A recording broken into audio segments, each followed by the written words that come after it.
An ambitious plan to clean up the oceans. Forbes reports the Ocean Cleanup, a non-profit organization, has launched a beta cleanup system to collect plastic from the ocean. According to the organization, there are about 1.8 trillion pieces of plastic on the surface of the Great Pacific Garbage Patch. The organization has come up with a cleanup system that consists of a 600-meter-long floater and a 3-meter-deep skirt to prevent the plastic in the ocean from flowing over it. The system would also take advantage of natural forces such as the wind, ocean currents, and waves to propel the system forward and form a U shape naturally to concentrate plastic in the center. The cleanup system is also fitted with solar-powered lights, cameras, sensors, satellite antenna, along with anti-collision systems. A support vessel would come by periodically to take out the plastic gathered by the cleanup system, which would then be recycled and turned into products. This is just the first fleet. The organization eventually plans to launch 60 more fleets in a year or two. Business Insider reports some researchers worry the system might be harmful for marine life and could trap sea creatures as well. Meanwhile, others worry plastic parts in the ocean might be deeper underwater than the device can reach and claim it might be a much more complex task to remove such pollutants. Going green. South Korea and Egypt are building an agricultural city in the desert. Two unlikely partners are in a scientific collaboration that could see a desert turn green within the next half year. South Korea and Egypt are teaming up to build an agricultural city in the North African nation's Qattara Depression sinkhole. The 6-month, $10 billion project will see 50,000 greenhouses constructed by Egyptian workers and managed by Korean experts. Several solar and desalination plants are expected to be built at the site. The project will also see an attempt to produce food and the sugar alternative stevia. If the plan is successful, it could be seen as a model for future anti-desertification projects. Rain or shine, future solar panels may be able to generate power. Scientists in China are producing solar panels that can produce energy from the last source you'd expect when we're talking about solar energy: rainwater. In a typical solar panel, photons from a light source knock electrons free from atoms within the panel, and the action generates a flow of electricity. Although solar power technology has been getting increasingly efficient, there's still the tiny problem that solar cells can't produce any power when it's raining.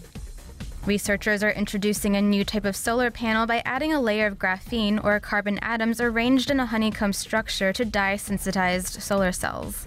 A flexible layer of indium tin oxide and plastic is included underneath. Graphene has unusual properties that allow electrons to move freely throughout the entire layer. Rainwater contains positively charged ions like ammonium, calcium, and sodium. When water binds to the panel's surface, a double layer of positive ions and negatively charged electrons is created, which ends up producing a voltage and current. Tests of the new solar panels have been able to produce hundreds of microvolts, which is small even compared to a standard AA battery. So there's a long way to go before the new solar panels become more widely used, but more efficient future versions could mean big things for the solar industry. China is building a city covered in plants. The world's first forest city, designed by Italian architect Stefano Borelli, is currently under construction in southern China and is expected to be completed by the year 2020. The forest city is located in a mountainous region north of the city of Liuzhou in southern China. The city will host 30,000 people and will include offices, houses, hotels, hospitals, and schools.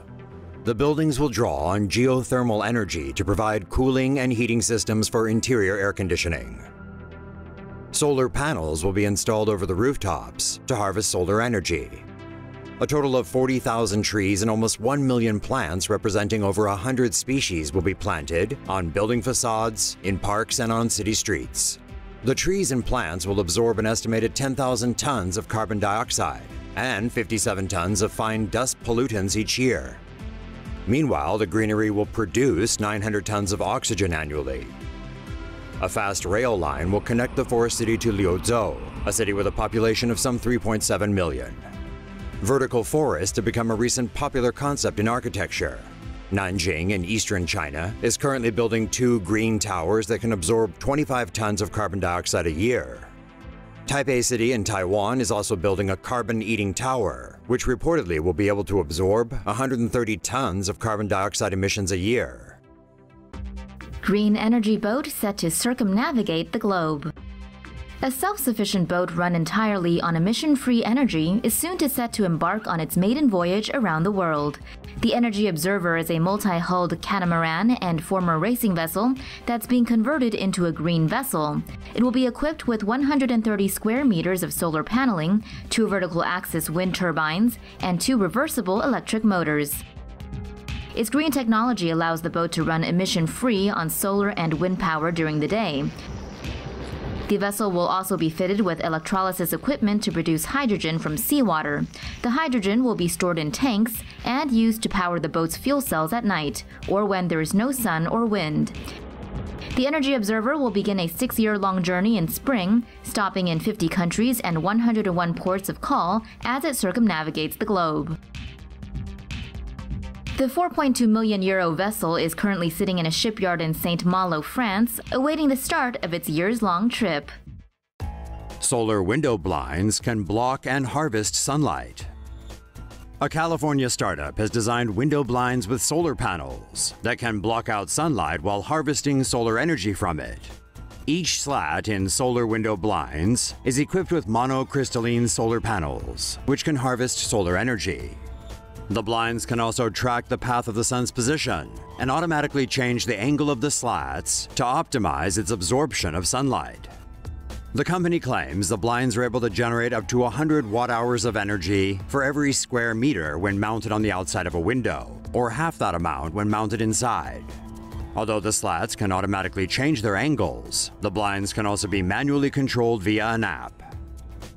The company is hoping to raise $50,000 from Kickstarter in order to mass-produce the solar window blinds.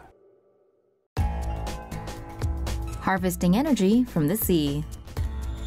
Japanese researchers have come up with special technology that can not only capture energy from waves, but also help protect coastlines. A team from Okinawa plans to set up energy harvesting turbines near tetrapods, which are concrete structures placed along the shore to weaken the force of incoming waves and prevent erosion. The turbine has 5 flexible blades modeled after dolphin fins. It's supported by a stem that's anchored to the seafloor with mooring cables, which, like the blades, is flexible and can bend under pressure. Inside the turbine head is a magnet electric generator, which transforms wave energy into electricity. The electricity is sent back to the shore via cables to feed into the grid. Using turbines on just 1% of Japan's coastline can generate roughly 10 gigawatts of energy, equivalent to about 10 nuclear power plants. Apart from tetrapods, the turbines can also harness electricity near coral reefs. They're built to be safe for marine life, with blade speed carefully calibrated so that any animals caught in them can escape unharmed. The team is currently preparing to install 2 half-scale model turbines that will power LEDs as part of a commercial demonstration.